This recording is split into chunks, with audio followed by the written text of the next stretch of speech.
Ay magandang hapon na kababayan. Ay talagang hapon na kababayan. Hapon na kababayan. Ay uuwi na. Inantay ko na lang aking partner na si Tulpo. Nasa na kaya? Pare Tulpo, talagang hapon na. Hinapon na naman ang mga buhay lakaw. Ay maganit ngayon kababayan. Ay sadyang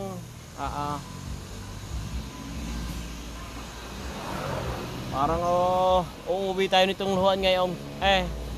Hindi mo na nabilhan ng isa, mga kababayan. Uuwi na, hapon na.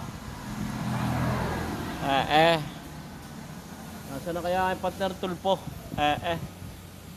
Wala pa rin hanggang ngayon. Hapon na, mga kababayan. Talagang sala na naman. Sala area. Sala na naman mga kababayan ng area. Papunta ka mga kababayan sa walang nabili ay.